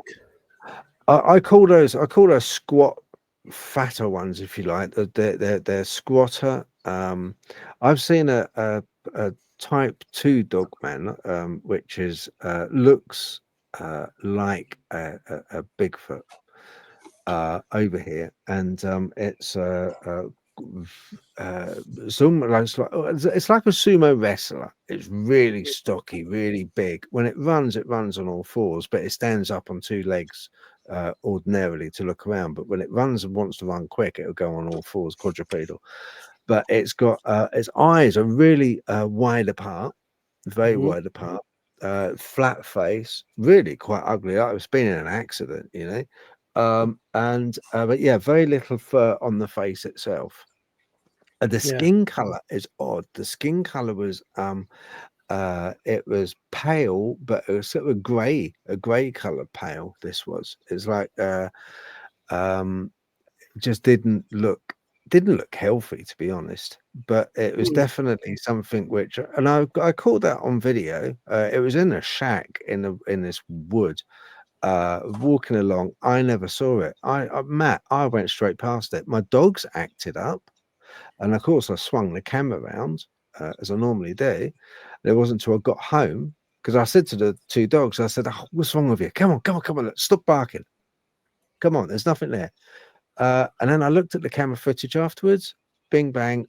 One of my followers said, Phil, in that shack, we saw something moving. I looked, I blew it up, and yeah, you can see this big wide face with like flat features and the eyes, and they're blinking as they're watching me. They're blinking, and it's like, what? Yeah. Yeah. It's the strangest thing. Do you think they're they utilize things around them? I think because this shack had a pallet up against it. However absurd that sounds, like a pallet used for transporting whatever tins of baked Right. beans, and had an old pallet leaning up against the shack. Do you think that with these structures that people see, the teepee structures, the X's and the Y's that people see, and they're uprooted trees sometimes, which are fixed in peculiar sigils, even Yep. The almost look teepees. like signs. Oh Yeah, yeah. what do you think that's about? I'm pretty sure that's basically them just. I think it's like territorial. Um, Going back to Joe's camp, I mean, I'd seen some structures out in Black Star Canyon, but not very many, which was strange. I noticed when I worked up at Joe's camp we were up there for like 4 years. We would find trees bent over. When he first called me, uh, I'd put an ad on Facebook, and he was telling me about all this stuff. The trees bent over. I found broken off trees, tree branches snapped, and all this other stuff, structure wise. And I'm like, and he kept telling me all this stuff. I'm like, this is too good to be true. But I just couldn't help myself. I had to go out there, and God, he was right. I mean, they literally bent trees over everywhere, and teepees. We found teepees. If you go watch Joe's camp on our YouTube channel, I mean, they literally broke off. I mean, pieces of bamboo that were like this thick literally just snapped. I mean, I tried to break a little tiny piece. I couldn't break it. I mean, bamboo is some of the hardest woods in the world. And then teepee structures everywhere. We found structures everywhere. We never found, like they say, nests. But we did find out, you know, his area is super sandy, but it's also got a lot of it because it's the forest, a lot of deadfall, a lot of dead branches and trees and stuff like that, and bark and stuff, leaves all over the ground. But there was a dugout area where they had basically, it was like a giant bathtub. That was my very first experience up there. I almost walked into a damn Bigfoot that night, using my little Sony cam with as much IR light as I could put on it. Now we have way upgraded to much better camera. We have a low light camera that can see 100 feet now easily. But back then you could only see like 4 or 5 feet. So we're walking around up there and I hear a tree branch snap. I'm like, what the hell? And we look and we just saw like a bunch of things. It looked like a bunch of bears running out of there towards the road next to his property. And literally all of a sudden I hear a tree branch snap. I'm like, what? And it made me turn my attention to the right, which I think they were distracting me from whatever was going on to the left of me where they were all leaving. And then I took 2 more steps and I hear this, you know, like a real guttural or growl. And I almost walked into a Bigfoot. Only reason I know is because I panned back to the camera and literally not even in a second, you see me turn to the right, turn back to the left because I was just panning the camera on trying to get anything. And literally I caught like a stomach with a bunch of hair. I almost walked right into it. But he had structures everywhere.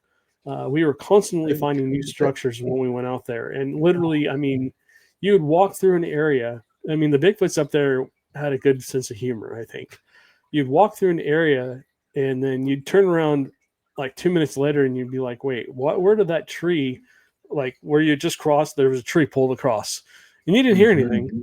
Or they'd take branches and they'd pull branches across into another, you know, bush to block the path, or they put something in the way so you couldn't get in there, or they'd wedge, you know, there'd be 2 trees kind of like this, and they'd wedge a piece of another tree in between there so you couldn't walk across their path. But we found all kinds of tree structures up there. I found they had made in the bamboo, they'd made a structure like a teepee, you know, where they cross all that stuff there. I think they're kind of marking their territory. But another thing that we found is they make blinds where they pull a tree across and put it into the ground. It would literally be shoved. The top of the tree, it wouldn't be very big. It'd be, you know, that big around, literally shoved into the ground. And then maybe some vine would be wrapped around that. And then you'd have like dead tree trunks or dead branches basically laid across it. And so I'm like, this is interesting. So I walked, his camp was like down the way about 40, 50 feet. And so I walked in behind this thing and I'm looking at Joe. He's about 50, 60 feet away from me. He's working on something. And I said, hey, I walked behind and I said, Joe, can you see me? And he looks up, where are you? I can't see you. And I can see him clearly. I'm like, they're making blinds. And one of our videos in Joe's camp, if you watch all the way through the end, it's about an hour and a half video. I don't remember how long it is. It's a whole documentary of about 3 years worth of research. On one of his trap cams, we caught a deer kind of coming up, and then you see this Bigfoot, and it's literally hanging onto a tree up here, leaning down over here, and it basically peers around the corner from a blind, looking at the deer. And I think either one of us walked by at that point in time or something, it flung back, and it's like a split second. They're so damn fast. Yeah. And so I went through the rest of the video. If you watch 3 or 4 more videos that it recorded, it actually standing there, you can kind of see it moving back and forth. You can see the butt move behind a tree. It's crazy. But I think the structures are essentially, that's just their way of communication. You know, people say they lay out stuff. One night let me just get this in real quick. We were camping out one night at his property and we kept hearing tree branches snap. And they literally took a tree that was about this wide. They literally bent it over. It was about a 30-foot tree. They bent it 2 trees over like this in the middle of the night, one in front of another. And so we're walking out there the next day, and I'm looking down. I'm like, what in the hell? They'd taken all these sticks and basically made weird symbols on the ground. I mean, there was one that looked like a star, one that looked like an A, and another looked like a square, and it looked like it was almost like a different language. And they'd written something out across there. I don't know what it meant, but it was interesting, and I could hear them moving around in the tree line behind where we were. It was really interesting. So, anyways, yeah. Go on, Carl. You got a picture of these symbols? Have you got any pictures? I got it on video. It's in the Joe's camp, the second Joe's camp we did, documentary that's about an hour long. When I was walking over there, I took his dogs and we went into the bamboo, and I was looking around over there, and literally I was in there, and all of a sudden, literally a couple of feet away, I hear, I'm like, what the hell? It happened literally feet away from me. And I'm looking around, I'm going, where the hell is this thing? It has to be right next to me. I couldn't find it. And so I don't know if they make a noise like I did with my tongue, or if they're actually hitting something. But Joe had lived up there for about 18 years, and he had figured out, at first he was terrified of them, but then he called us in, and he, as we explained to him, they're not trying to hurt you. They're just communicating, and they're not, if they wanted to hurt you, you'd be dead. I mean, he used to carry around a 45 Magnum and hollow tip, and you were asking about, how, can you kill a Bigfoot with, people are reporting they're shooting them and nothing's happening. I think that their fur is so thick that must be a couple inches thick that they're getting hit with the fur. I did see a video, and I talked to a hunter one time who shot one with a shotgun and blew out the side of its side of it, and it literally hobbled away, and it must have died somewhere, because I don't think it could have lived through that. But unless you get a close-up shot with a heavy-duty weapon, you're probably not going to penetrate their fur.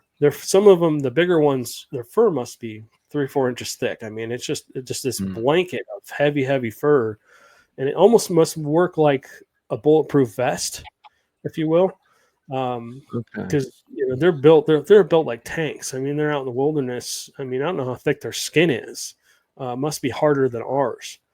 But I don't know if they've developed calluses or what. They must develop calluses or something on their feet. But yes, their skin it's incredible. I mean, so like to absorb the impact of a 308 or a 45 hollow tip is I mean, I don't think it could survive a hollow tip, but like somebody told me they shot it with, and this is a completely different story.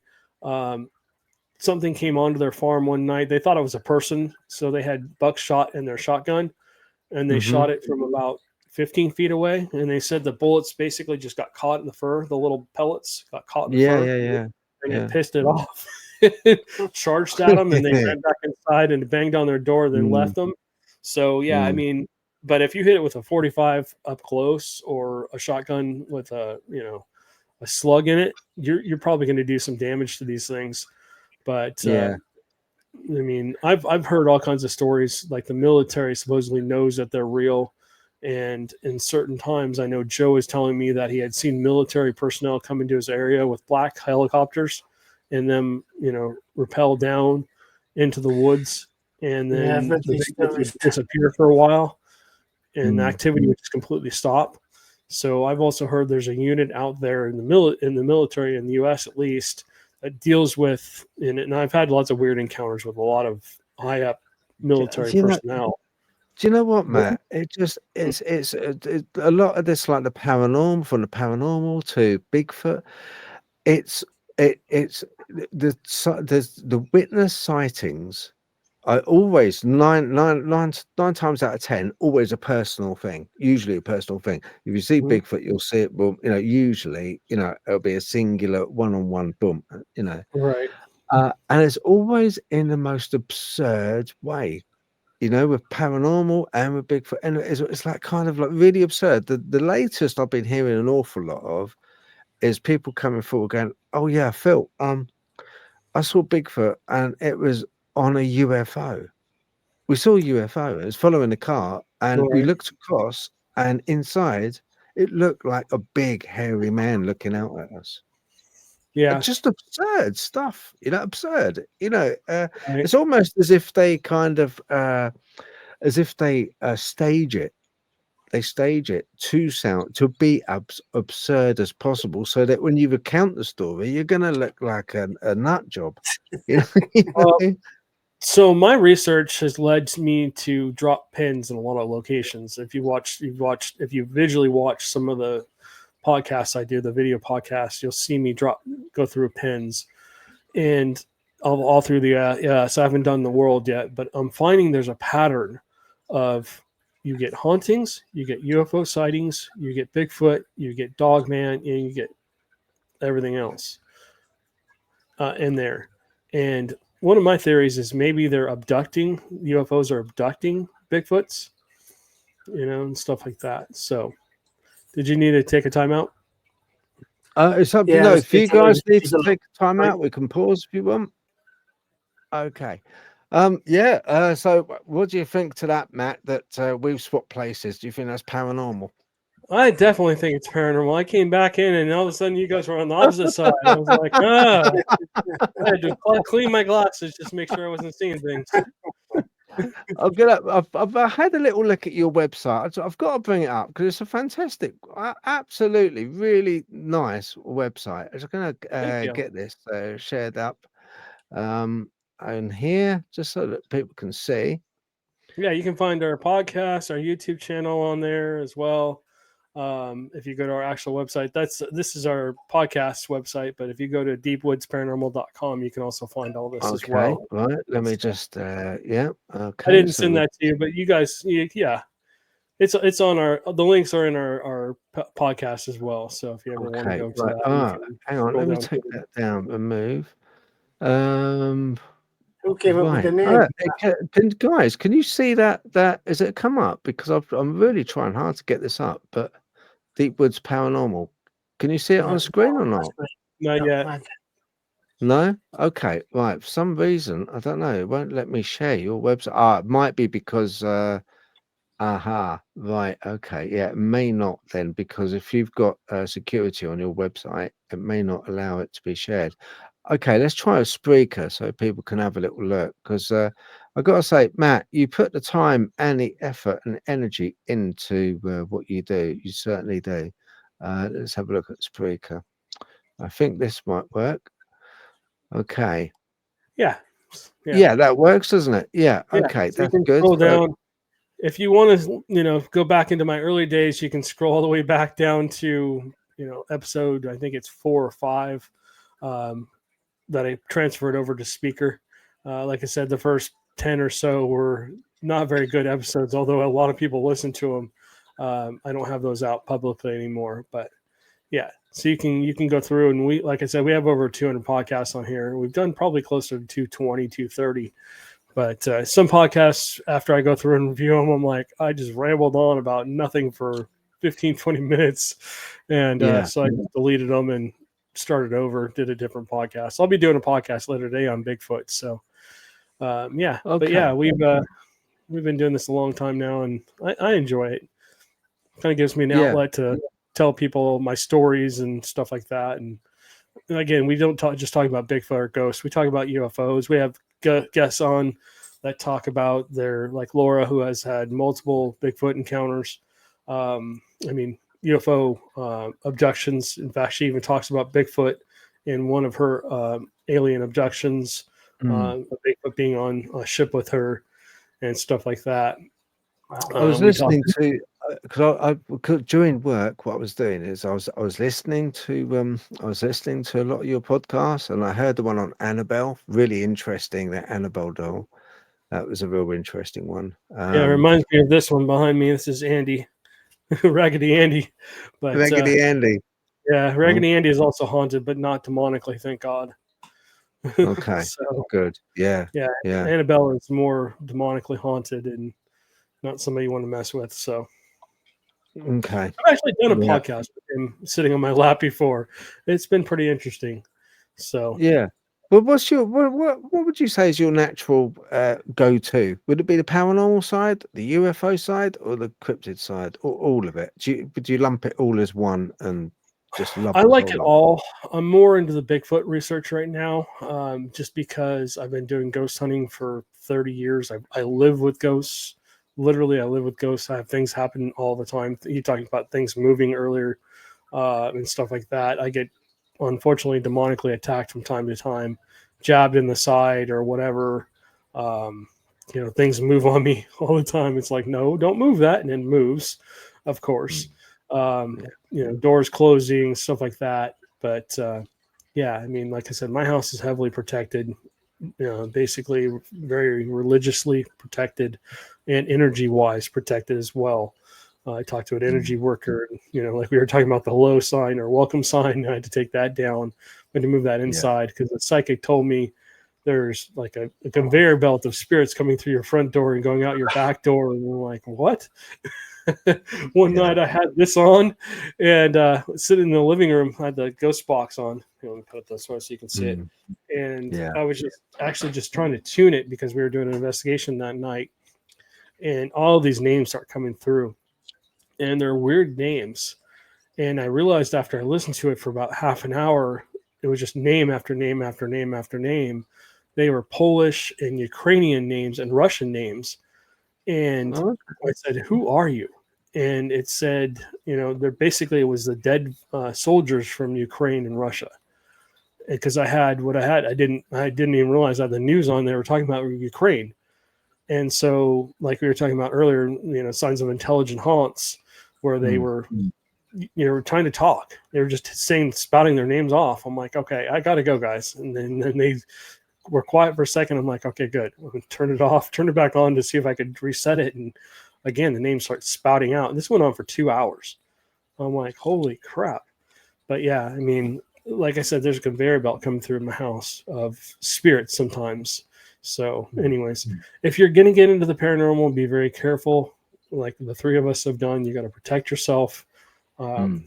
People don't know this when you leave a location that, if you want to call it haunted or is actively, there's ghosts or whatever, always clear yourself. As I always say, somebody told me when I first started, thank God, when you get in the car, turn it on, make sure it runs, get down the road to the first stop sign, for stoplight, for stop, whatever. Even if you're only going a couple of blocks, if there's anything with me, can't come home with me. I agree with you, Matt. I think so. I think there's two types of people when it comes to paranormal, especially, and that is like the ones which just don't want to know and are blinkered and kind of like maybe that's unfair to say blinkered, but the ones which are very black and white. No, if I can't see it, it doesn't exist. There's no way in the world that there's the rational explanation for that, for that doll moving its eyes. There's a rational explanation for that door closing itself when I asked it to close. There's a rational explanation for everything. Right. Those type of people, which like, and it's fascinating, really, that they will critique an awful lot in their life, but they won't entertain criticizing or their own experiences when it comes to stuff can happen to them. And I've been in ghost hunts with people like that, and stuff has happened, and they won't. It's like as if they blanket. They don't want to know about it. If they can't dissect it and take it apart and process it in their own head, they just don't want to know. And it kind of so infuriating. People like us, we get tagged by it. It tags us. It's kind of, I find this. Do you find that it's sort of it's like it's, oh wow, Matt can see us. Right, come on, everyone, crowd round. That's it. Right, yeah, hate UFOs, come down. So it's like that, isn't it? Well, no, I've had multiple times where I've heard my name come through a spirit box, or we got it on EVPs, or somebody even called me from California. Hey, Matt, we're at this location where we used to investigate quite often, like the Queen Mary or whatever. They're asking for you. I'm like, oh, okay. Yeah, I think that what happens is the more you research the paranormal, like we all have been doing this a long time, the more they get used to you, the more they know you. And I think it's almost like, people gossip in real life. I think that ghosts do the same thing. They know to go to you, especially if they have a problem. Like they come to me to cross over. I'll try, and I'm sure you do the same thing. We try and cross them over. Getting into people that are skeptical. I love skeptics. The problem is that I take people into locations that I know, and I'll call it haunted. Very few places are what you can call truly haunted. You take skeptics into these locations and things happen. And I found I've had a lot of skeptics come with us over the last 30 years. And what I find is that a lot of people, they need to rationalize it because they're just terrified of it. They're so scared of it, they don't want it to be real. And I understand that. They just can't have it be real. And I understand. And there's some people that they don't care if it's real or not. They're gonna explain it away, which is fine too. I welcome everybody, whether you're a believer, a knower, a skeptic, you're on the fence. And our podcast is all about that. Like I always say, I don't expect anyone to believe in any of this until they've had their own encounter where they can say it can't be anything else but. And you can put anything in there, ghost, UFO, whatever. Yeah. Everybody really has to make up their own minds as to what they're experiencing. I've had so many experiences. At this point, I can't say it's not paranormal because I've lived through it. And I'm sure you have, and you guys have too. I mean, once you've experienced it enough, it's just, and people that are skeptic, they're not experiencing it like we are. They don't, the more you get into religion, the more you get into these things, the more you start to battle these negative entities. I'll call them negative entities. The more encounters you'll have. Once you start into this, I always tell people, don't get into ghost hunting unless you're serious about it, because there's no out. There really is no out. I've tried to quit a few times and it just sucks you right back in. There's no getting away from it. Yeah. Once you've seen the paranormal, whatever it is, Bigfoot, UFO, ghosts, whatever, it sucks you in, and yeah, that's it. You're done. You're stuck in it. Whether you want to be or not, it comes back to you. On that rabbit hole, isn't it? Yeah. So, I don't mind if people are like that. And honestly, it's good. When we first started, I purposely went out and found a TAPS family member team. If you've ever seen the show Ghost Hunters with Jason and Grant and all those guys, we purposely sought out a TAPS family member team, and we became a TAPS family member team too when I ran the California Ghost Hunters. And they taught us to debunk, which is great, because if you're not careful, everything's a ghost. And it goes the other way around too. Oh, that's this, you can explain everything away too. But you really do have to rationalize as much as you can, because if you don't, everything will be paranormal evidence. And you don't want that. Because if I present something to you, let's say you're skeptics, and I present something to you, I present a video of a Bigfoot, but it's blurry and you can't quite tell what it is. And I'm telling you, that's 100% that's a Bigfoot. And you're going, yeah, I don't know, bud. You know what I mean? You have to have really good evidence, and you can't explain everything away as paranormal either. So you have to have like that middle line. I don't present anything unless I know for sure that nobody can pick it apart. It has to be really good before I'll ever present any evidence. I have hours and hours and hours of audio of EVPs and ghosts, video of Bigfoot. I have blob squatches. I have all that stuff, but I don't give that. I put microphones in trees.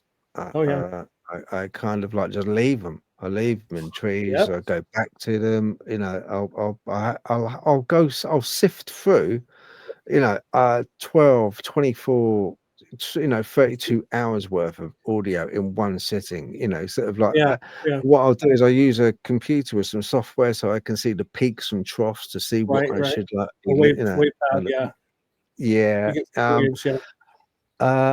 But if I was, because we've got to wrap up soon, and hopefully we can get you on a live so people can actually talk to you, chat with you, and I think that'd be a really cool idea, because you've got a wealth of knowledge. You really have, Matt. My question I'd like to ask you is, has there been any experience you've had that has really messed with your head, but you just can't get out of your head, and you think, crikey, that is just insane. That was just insane. Barring the exorcism, barring that. Probably my first Bigfoot sighting. I keep reliving it over. I can see it like it was yesterday, and going from a non-believer to, oh my gosh, they're real, and having that oh my gosh moment. I mean, I'm still getting chills from. I can still see it today. I still talk about it like it just happened, and realizing, oh my gosh, that kind of opened a door to me. Oh my gosh, there's something else out there in the woods.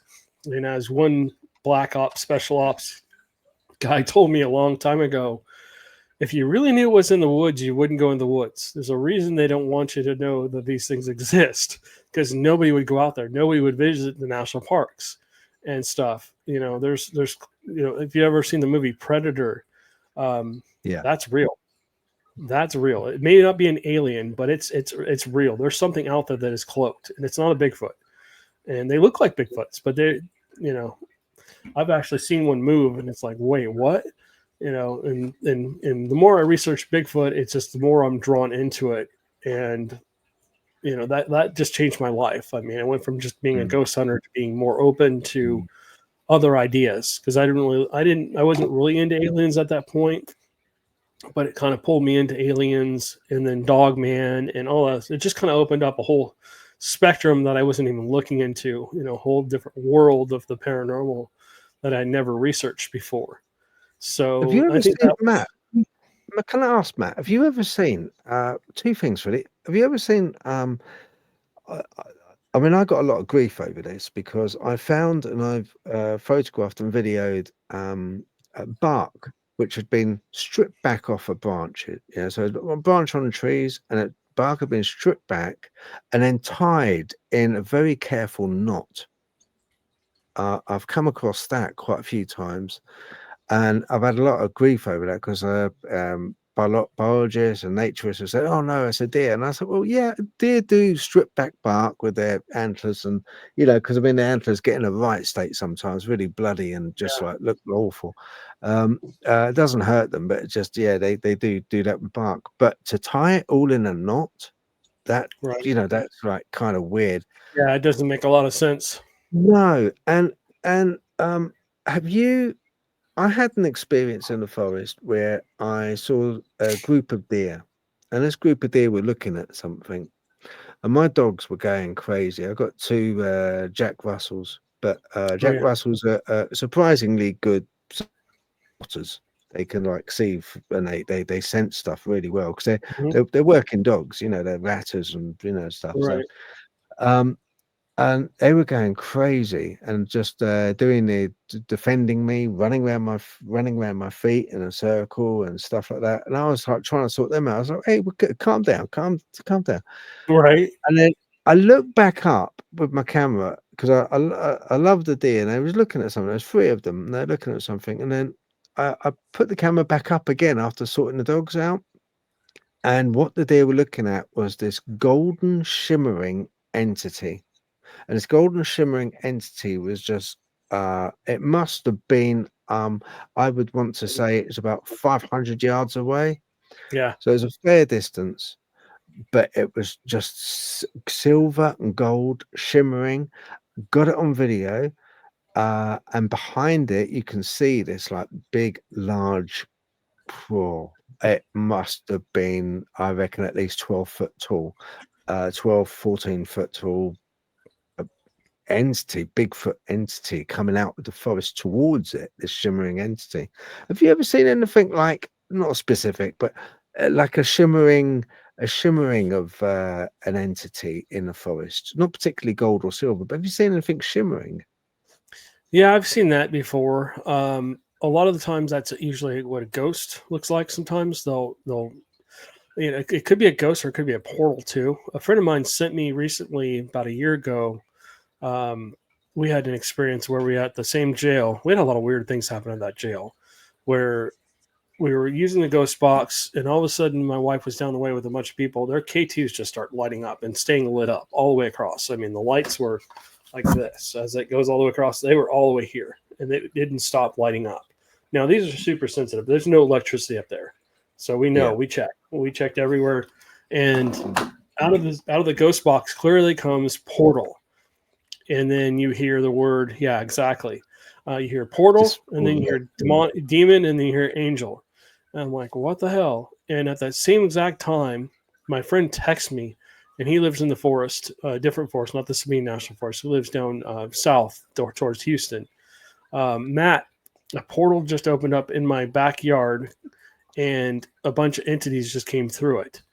And he saw exactly what you saw, like a glimmering yellow gold light, and he saw like silhouettes of things coming through it. I mean, I'm pretty sure that was a portal of something coming through. And then, Bigfoots could be interested in that. Maybe they saw it too. Maybe they're just curious of what it was. Maybe they came through it, or maybe they're going to go through it. I don't know. I know a lot of people say they're interdimensional, which I don't think they are. But maybe they saw it too. Could be maybe some kind of alien activity, if you will. Maybe it's a rip in the through the portal. Maybe a time traveling kind of thing, where somebody from the future is coming into our world, who knows, or going away. There's a lot of different possibilities. Again, you really have to put your crazy hat on to kind of think of what this is. As a witness, what you've seen, I've seen something very similar. Didn't get it on recording, unfortunately, but yeah, I mean, for me, that sounds more like a portal. And if you saw things coming through it, to get to the religious side of things, seems like there's a lot more spiritual activity going on right now with things coming into our world, both good and bad. Like they're trying to influence what's going on, if you will. Maybe stop something or start something from happening. But yeah, that sounds a lot like a portal. Or it could have been an angelic entity. If it's white and gold, that sounds more like an angelic entity. Usually a white silhouette or a white shadow person is usually angelic in nature. Black is usually human, in my opinion, or sometimes it's demonic. Depends on the situation.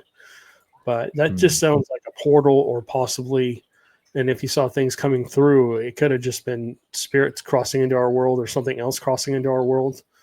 Again, I know that sounds nuts for people that are skeptical. That's fine. Again, this is just my stories, my research. That's things I've experienced. I've seen, like I said, I've seen things. A lot of things beyond. Are you thinking? Are you going to maybe bring a book out, or? We were looking at it, and then I basically, my book is through my podcasts. I mean, my whole life story is basically in my podcast. If you start listening, I go back into my childhood, and then where I started, and all the way through till now. It's all basically in my podcast. I find that more people listen to audio than will actually sit down and read a book these days. More people like to just listen. So I rather just get my story out through my podcast. And that's basically what my podcast is about. The people that come on, it's just basically allowing people to tell their stories and explain what they've experienced and stuff like that. Like I said, there's no judgment on our channel. We have believers, non-believers, people on the fence, skeptics, and all that stuff. We have, everybody. And on my channel, I basically try not to influence anybody anyway, so that they can make up their own minds as to what they believe it was.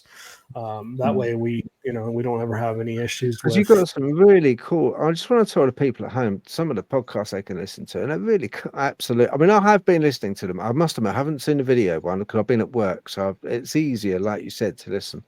Right. Driving down the road, turn the podcast on, and sit there and listen. It's just some of them are brilliant, Matt. Like, okay, you got one here, 27th of December 24. Are the Dogman populations on the rise here in Texas? That's for definitely. That's one to listen to. Hugh Knight of Northwest Yeti Quest is our guest tonight to talk about all things Sasquatch. Brilliant. Yeah. Hugh Knight. Yeah. You got another one. Oh wow, yeah, this one you got to listen to. Unveiling the secrets of Brown Mountain Ghost Lights eyewitness account. I mean, seriously, yes. So you've got some really good podcasts on your channel, and I would honestly urge people, just to check it out. Because it's well worth it. And would you come on again on maybe a live so people could talk to you?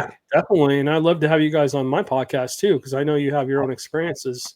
It would Yeah. be amazing Oh, to just sit there and listen to you guys talk.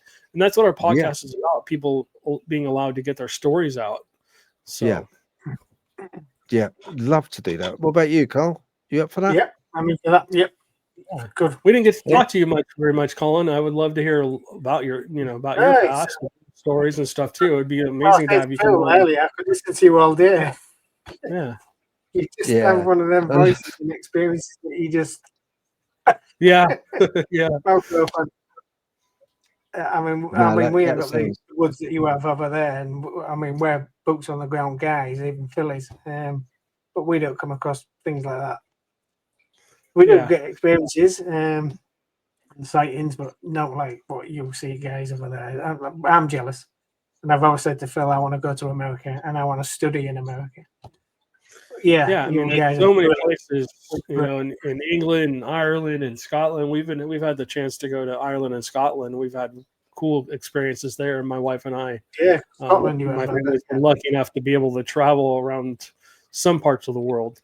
I've been throughout the whole United States and we've had experiences pretty much everywhere in almost every state.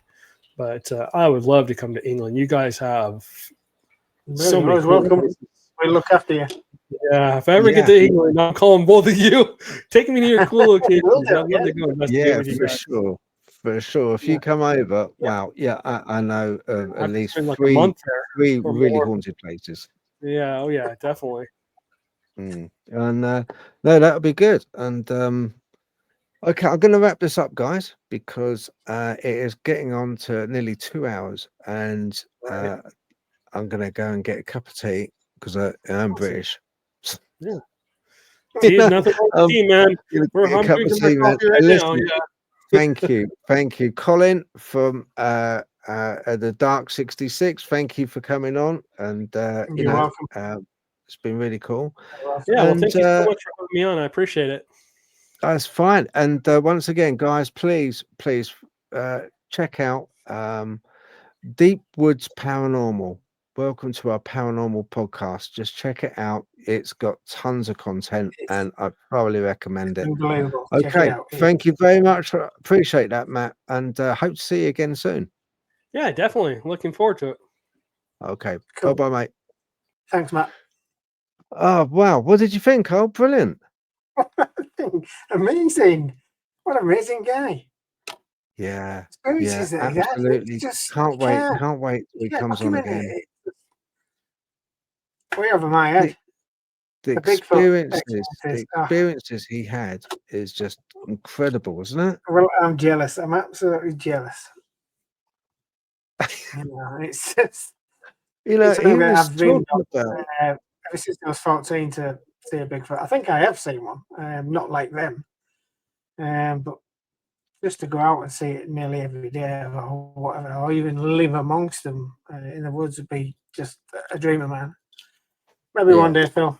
Maybe one day. Yeah, maybe so. But hey, look, we got some things coming up soon, so we'll be okay. Yes, we have. Yes. But we'll see. We'll be all right. Yeah, we'll hunt it out at the end of the day. Okay, guys, thank you very much for watching. From Colin myself, what'd you say, Carl? Brilliant. It's been really enjoyable. Good night, everybody. Take care.